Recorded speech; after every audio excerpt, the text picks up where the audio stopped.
दिल को छू जाए कहानी चैनल में आपका स्वागत है।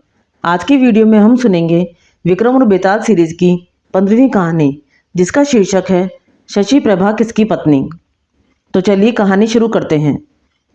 हर बार की तरह राजा विक्रमादित्य फिर से बेताल को पेड़ से उतारते हैं और उसे योगी के पास ले जाने के लिए आगे बढ़ते हैं। इस बार भी बेताल एक नई कहानी राजा को सुनाता है। बेताल कहता है, वर्षों पहले नेपाल के शिवपुर नाम के एक नगर में यशकेतु राजा का राज हुआ करता था। वह बहुत साहसी और बलवान था। शादी के सालों बाद पत्नी चंद्रप्रभा से उसे एक बेटी शशि प्रभा हुई। समय के साथ साथ बेटी बड़ी हुई, जिसकी सुंदरता की चर्चा हर जगह थी। एक दिन राजा अपनी पत्नी और बेटी के साथ बसंत ऋतु का उत्सव देखने के लिए गए। उसी उत्सव में एक धनी ब्राह्मण का बेटा मन स्वामी भी आया था। उसने बसंत उत्सव में जैसे ही राजा की बेटी शशि प्रभा को देखा तो उसे पहली नज़र में ही उससे प्यार हो गया। इसी बीच एक हाथी तेजी से राजकुमारी की ओर दौड़कर आने लगा। शशि प्रभा की रक्षा में तैनात सभी सैनिक मतवाले हाथी से डरकर भाग गए। ब्राह्मण पुत्र मन स्वामी ने जैसे ही हाथी को राजकुमारी की ओर बढ़ते देखा तो अपनी जान पर खेलकर उसे बचा लिया। यह सब देखकर राजकुमारी ब्राह्मण युवक पर मोहित हो गई। ब्राह्मण युवक की सबने तारीफ की और दोनों बसंत उत्सव के बाद अपने अपने घर लौट गए। राजमहल में शशि प्रभा का बुरा हाल था। वो अपनी जान बचाने वाले ब्राह्मण की याद में खोई रहने लगी। दूसरी ओर ब्राह्मण युवक भी शशि प्रभा से दोबारा मिलने के लिए बेचैन था।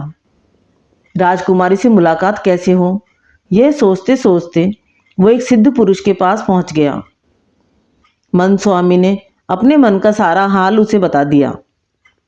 सिद्ध पुरुष ने सिद्धि के बल पर 2 गोली बनाई। एक गोली उसने ब्राह्मण युवक को मुंह में रखने को दी। मुंह में गोली रखते ही युवक एक सुंदर सी युवती बन गया। सिद्ध पुरुष ने दूसरी गोली अपने मुंह में रख ली और वो एक वृद्ध ब्राह्मण के भेष में आ गया। फिर सीधे सिद्ध पुरुष मन स्वामी को लेकर राजमहल पहुंच गया। उसने राजा से कहा, देखिए, यह मेरी बेटी की होने वाली धर्मपत्नी है। इसे आप कुछ दिनों के लिए राजमहल में रख लीजिए, क्योंकि मुझे तीर्थ जाना है। मुझे लगता है कि यह राजमहल से ज़्यादा सुरक्षित और कहीं नहीं रहेगी। राजा ने सोचा कि अगर वो मना करता है तो यह सिद्ध पुरुष श्राप भी दे सकता है। राजा ने कहा, हे ब्राह्मण, आप जाइए। आपके बेटे की होने वाली पत्नी हमारे यहाँ सुरक्षित रहेगी। ये मेरी बेटी के साथ उसकी सखी की तरह रहेगी। इतना सुनने के बाद सिद्ध पुरुष वहाँ से निकल गया और मन स्वामी लड़की के भेष में शशि प्रभा के साथ रहने लगा। उसकी सखी की तरह रहकर वो राजकुमारी से खूब बातें करता। एक दिन मौका पाकर मन स्वामी ने उससे पूछा, आप हर समय इतनी दुखी क्यों रहती है? आपकी आंखें हर समय किसको ढूंढती हैं? ये सुनते ही राजकुमारी ने बसंत उत्सव के दिन हुई घटना के बारे में बताते हुए कहा, वो ब्राह्मण युवक मेरे मन को भा गया है। मुझे न उसका नाम पता है और न ही शहर। मैं हरदम यही सोचती रहती हूँ कि उससे भेंट कैसे होगी। शशि प्रभा की मन की सारी बात जानकर स्त्री वेश में मौजूद मन स्वामी बड़ा खुश हुआ। उसने राजकुमारी से कहा, सखी, मैं तुम्हें उस ब्राह्मण युवक से मिला सकती हूँ। इतना सुनते ही प्रेम में बेचैन शशि प्रभा ने कहा, बताओ कैसे? क्या तुम उसे जानती हो? तब मन स्वामी ने कहा, तुम जल्दी से आंखें बंद कर लो। उसने जैसे ही आंखें बंद की, ब्राह्मण युवक ने जल्दी से मुंह से गोली बाहर निकाली और वापस लड़के के भेष में आ गया। मन स्वामी ने बड़े प्रेम से शशि प्रभा को पुकारा। युवक की आवाज़ सुनकर वो बड़ी प्रसन्न हुई और खुशी से उसे गले लगा लिया।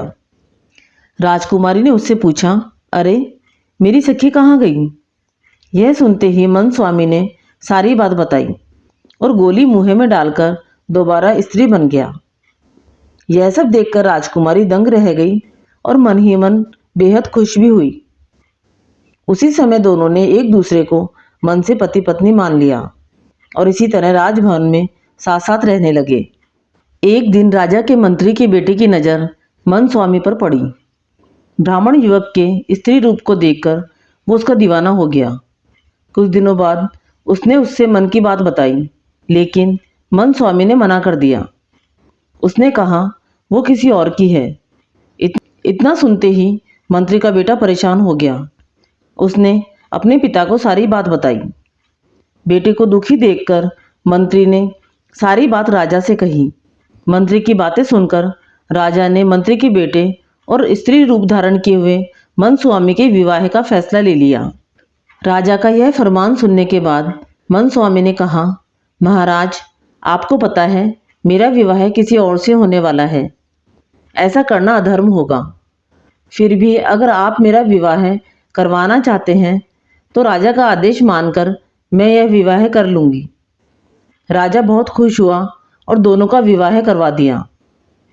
विवाह होते ही मन स्वामी ने मंत्री पुत्र से कहा, तुम्हारी जिद की वजह से मेरा विवाह तुम्हारे साथ हुआ है, वरना मैं किसी और से विवाह करने के लिए इस राज्य में आई थी। अब तुम्हें इस पाप को धोने के लिए तीर्थ के लिए जाना होगा। प्यार में पागल मंत्री पुत्र ने ऐसा ही किया। एक दिन सिद्ध पुरुष दोबारा ब्राह्मण के वेश में राजमहल पहुंचता है। इस बार वो अपने साथ अपने एक दोस्त को जवान करके अपना बेटा बनाकर लाता है। ब्राह्मण राजा से पूछता है, मेरी बहू कहाँ है? मैं उसे अपने साथ लेकर जाना चाहता हूँ और अपने बेटे का विवाह उससे करवाऊंगा। इतना सुनते ही राजा ने सारी कहानी उसे बता दी। सिद्ध पुरुष बहुत गुस्सा हुआ। राजा ने उसके श्राप से बचने के लिए कहा, देखो, अब जो हो गया उसे बदला नहीं जा सकता। हाँ, मैं अपनी बेटी से तुम्हारे बेटे का विवाह जरूर करवा सकता हूँ। इतना सुनते ही सिद्ध पुरुष राजा की बात पर सहमत हो गया और राजा ने सिद्ध पुरुष के दोस्त, जो उसके बेटे के रूप में महल पहुंचा था, उससे अपनी बेटी शशि प्रभा का विवाह अग्नि को साक्षी मानकर करवा दिया। इसी बीच मन स्वामी वहां अपने असली भेष यानी पुरुष रूप में पहुंचता है और शशि प्रभा को अपनी पत्नी बताता है। इतना सुनते ही बेताल ने कहानी सुनाना बंद कर दिया। उसने कहा, राजन, अब तुम बताओ, शशि प्रभा किसकी पत्नी है? विक्रमादित्य ने कोई जवाब नहीं दिया।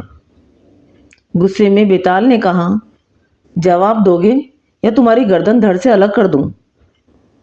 कुछ देर सोचकर विक्रमादित्य कहते हैं, शशि प्रभा उस लड़के की पत्नी है जिससे उसने अग्नि को साक्षी मानकर शादी की थी। मन स्वामी घर में भेष बदलकर रह रहा था और चोरी से शशि प्रभा से मिलता था। इसलिए शशि प्रभा का असली पति वही व्यक्ति है जिसने अग्नि के सामने उसे फेरे लिए हैं। यह जवाब सुनकर बेताल ने कहा, तुमने बिल्कुल सही जवाब दिया है।